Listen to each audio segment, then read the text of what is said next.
My name is Ute Frevert. I'm from Germany. I work at the Max Planck Institute, again to be more precise, at the Max Planck Institute for Human Development, where I lead a center for the history of emotions. I've done so since 2008, after coming back from the United States, where I taught for some years. And I was given the opportunity to set up something of my own planning, of my own wishes, and so I chose history of emotions. Continue for two reasons, basically. One is that the Institute of Human Development is mainly kind of populated by psychologists who do all kinds of things. So when I came there as a historian, which I am, a kind of social cultural historian of modern Europe, I thought, well, what can I actually do in order to start a conversation with my colleagues in psychology? And I thought, well, psychologists should be interested in emotion, I mean, have been interested, so that could kind of form some common ground between us. And the second reason is that I myself had started to become interested in emotions, although I didn't know it was a kind of interest avant la lettre, by working on two things beforehand, on the history of honor. So I had done my kind of second or third or fourth book on dueling, on the history of the duel in Europe during the modern period. And so I was deeply kind of involved what actually honor is. Is it a disposition? Is it an emotion? Is it an emotional disposition? Whatever. And my second grand theme was trust. So that kind of made an easy bridge to what I hoped would become a conversation with psychologists. Things are very different and difficult in terms of interdisciplinary conversations, because the way social historians work. I mean, there are historians who might be closer to psychologists, those historians, for example, who write, biographies of great and grand people, mostly men, but maybe also women.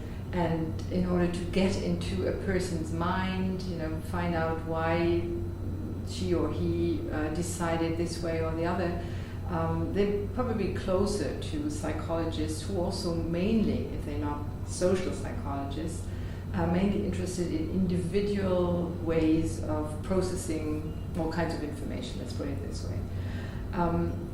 For a social historian, which I am and which I want to be and remain, being interested in larger social groups, in collectives, in whole societies, in cultural trends and developments, it's much harder actually to start that conversation, because the method and the focus is so different.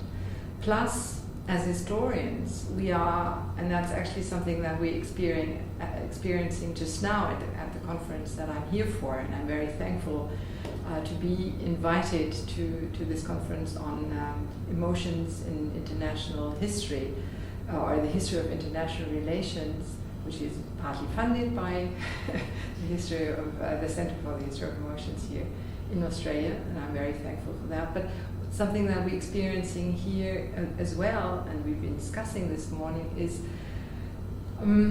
that psychologists, in order to be precise, and especially experimental psychologists, have to isolate certain variables in order to find out their impact. Historians are very reluctant to isolate anything. They are kind of, they're interested and they're trained to look at very complex phenomena and not kind of draw immediate conclusions. So this factor is influencing that outcome. But think more in an embedded sense, and I think we're very good at what we're doing, but we do it very, very differently from any psychologist who, kind of wants to understand how a certain, say, state of feeling is influencing then a certain way of coming to a certain decision. And that causes problems in this communication, in this interdisciplinary communication. And I must admit, even after 7 years now that I started this center in Berlin, and that I engaged in these conversations with my colleagues from psychology, we're far from happy about the outcome, both of us actually, or both sides. When it comes to sources, our sources of information are of course very different from those sources that psychologists can actually construct. I mean, they can construct experimental settings, which we can't. Our kind of objects or subjects of our trade, they are long since dead, and they can't, we can't put them on a couch, so to speak, or into an fMRI. So what we have to rely on is what they told us. What they told us explicitly by using language, you know, the communicative tools, via expressing words and complex sentences with a complex syntax. And of course they tell us about emotions, they don't talk about emotions because emotions is a pretty new word, but they talk about passions, about affects, about sentiments, about appetites, about pleasure and pain and what have you. So, and we as historians, we are trained to listen very carefully. But they don't just talk, they also show us images, they show us paintings, for example. When we get into the more recent past 20th century, they provide us with voices. So we have radio transmission, for example. We can listen to people, you know, giving speeches, for example, or, well, it's mostly people giving speeches that have then been recorded, but also kind of family conversations further on. We have moving pictures, we have, well, kind of portraits from former times. So we have quite a number of sources that we can, but yeah, that we have to make sense of. And the problem is that we can't actually travel from our contemporary notion of emotions that is very highly forged and framed by psychologists again. I mean, they are the ones that give us the kind of the words and the knowledge that they think matters, and we are using that.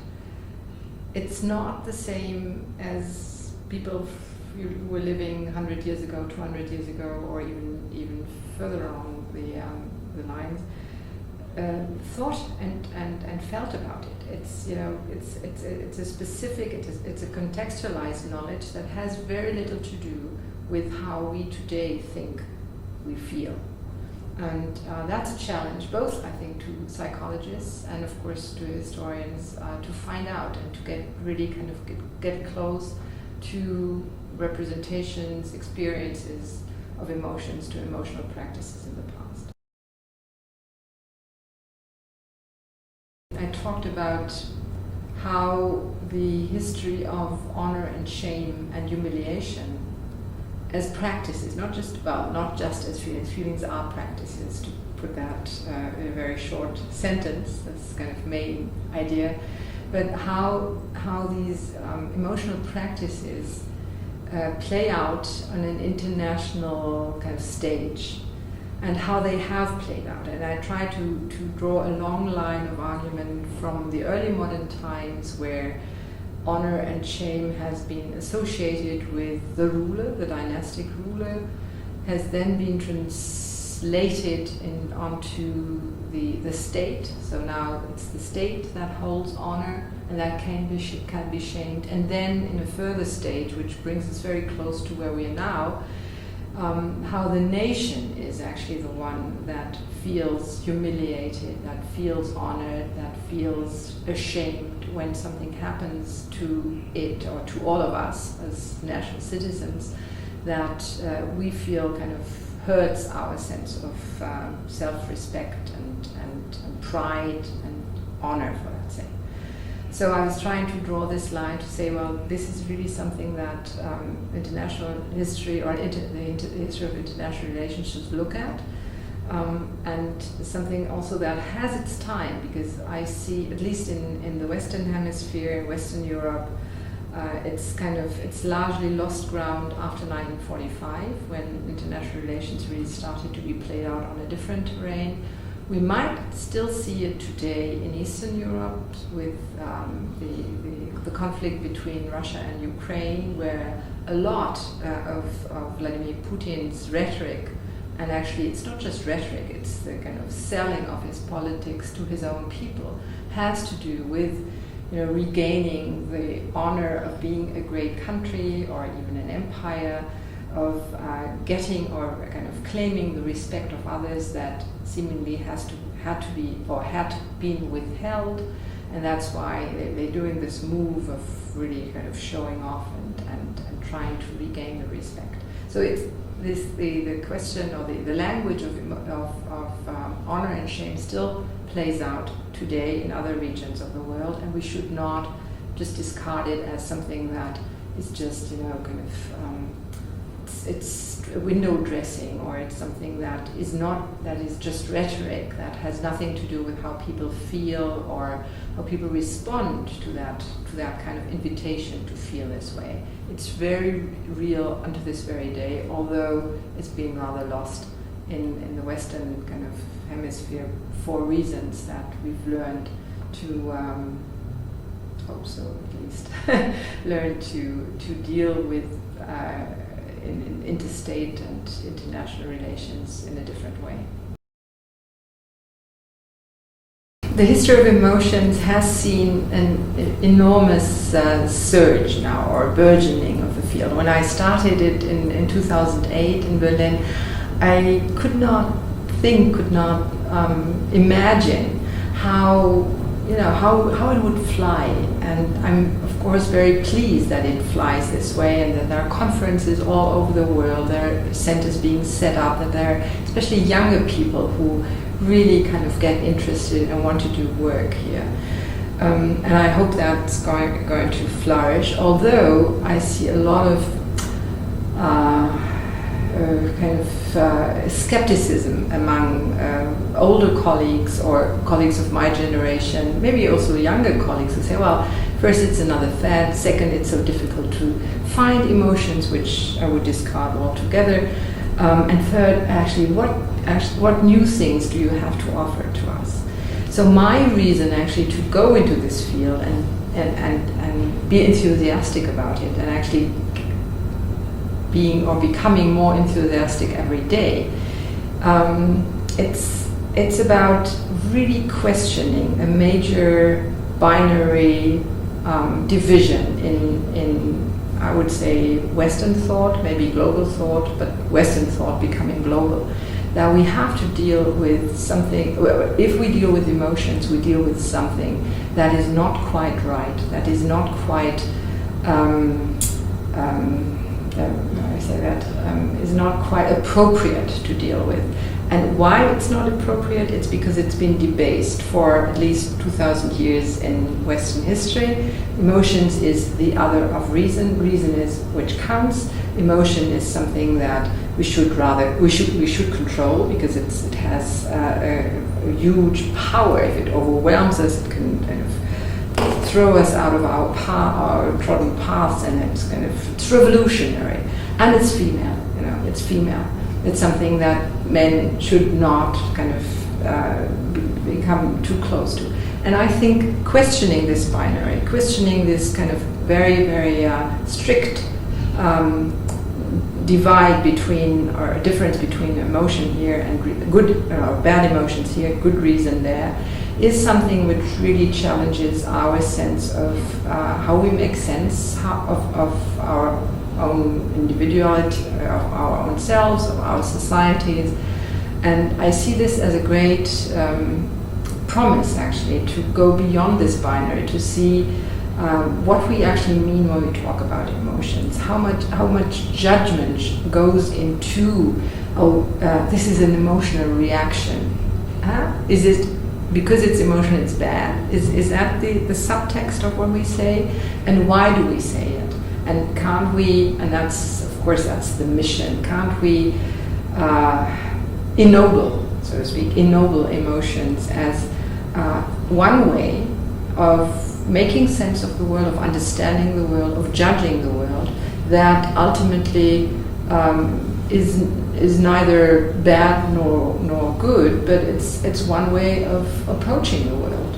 And there are many, and in certain situations this way might prove beneficial, and in other situations it might prove not beneficial. But kind of take some distance from this judgment that is associated with this binary between emotions and non-emotions, or emotions and reasons. What does it mean to me personally? In a way, I've been trained to be a very unemotional person, and I've taken some pride actually in being unemotional, being kind of rational, planned, la la la. And I see, by now doing the history of emotions, I see a way to understand why I've been trained this way and why I took pride in being unemotional. And that's a kind of self-inspection, so that's one thing that it means to me. The second thing is, of course, being, well, I don't want to overrate it, but being some kind of pioneer in a field that is now gaining momentum and gaining so much audience and following makes me feel good about it. So it's not, again, another trodden path of history that has been done by colleagues time and again, but starting something new, and that's always, that's a pleasant thing.